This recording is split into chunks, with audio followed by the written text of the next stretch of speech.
What is the one thing human beings are losing all the time? Time. Right? Where this is an asset we can never keep. We can never hold on to this hour, this minute, this second. It is leaving us, and it will continue to leave us. It is not something you can store and use later on. It is something that, and by the way, we have lost a lot of time already. You look back in your life and you say, there are so many opportunities I could have taken advantage of and I didn't. I could have used my time better, but I didn't. I had this opportunity and that opportunity, but I didn't make the most of my time. So there's this regret about time that has already passed away. And you should use that regret to transform the way you're going to use your time in the future. But essentially, Allah has tied two things together. The idea of thinking about human loss and He associated that with the passage of time. In other words, how we understand that now in Surah Al-Asr is Allah is bringing time as a witness to something. What is time supposed to witness? That no doubt human beings are immersed in loss. What does that mean? That means many, many, many human beings. And as we study the exact commentary of the Mufassirun, this will become more clear. But to make it very brief and simple right now, for now at least, is the following.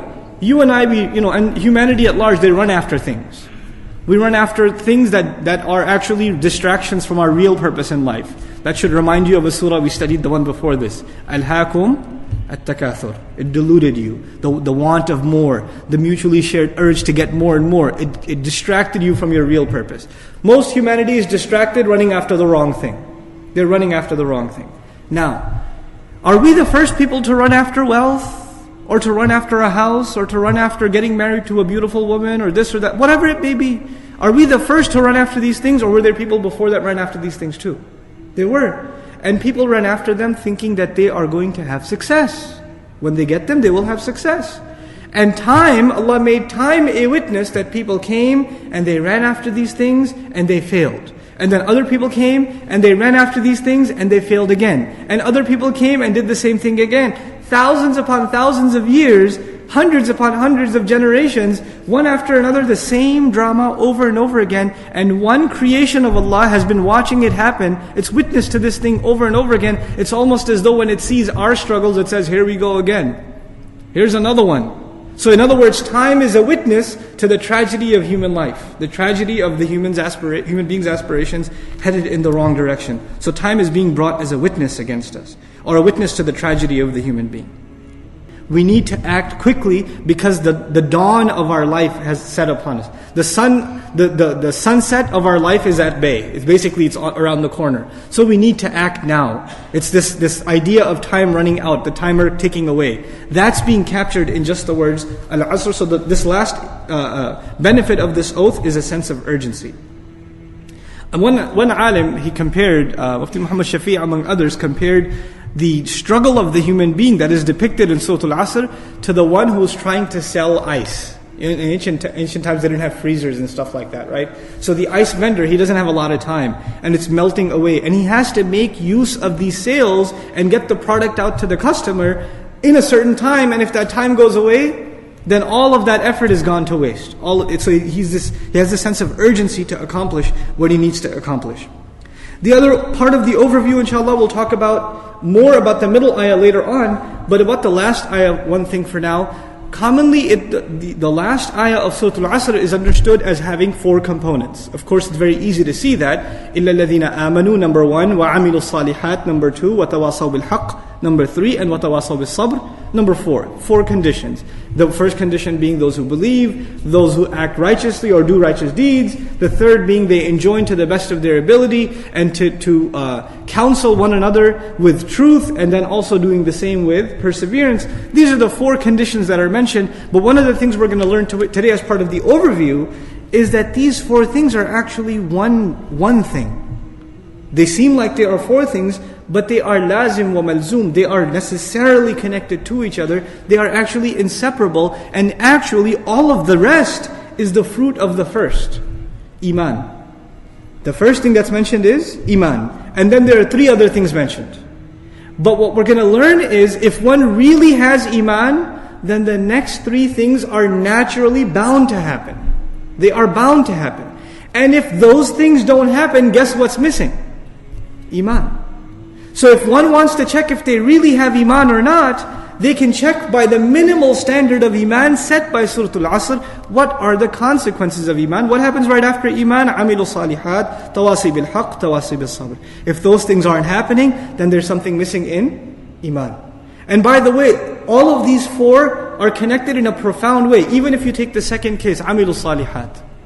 What is after وَعَمِلُوا الصَّالِحَاتِ? They act righteously. They enjoin the truth. They don't keep the good to themselves. Now they're enjoining the truth, of which I'm using the cliche translation. The idea of it is to get the truth to others. Tell others to do good too. In other words, if you are truly doing good, it is impossible for you to keep it to yourself. It's impossible. A necessary consequence of that will be you will have to share it with others. That is part of goodness. And then when you do enjoin the truth to others, you will get people that respond to you, and you will get people who hate what you have to say. And when you get people who hate what you have to say, you will necessarily need to develop what? Sabr. You're going to have it. It's a necessary, these are all connected things. One leads to the other, to the other, to the other. And we'll explore more of that as we continue, inshaAllah ta'ala.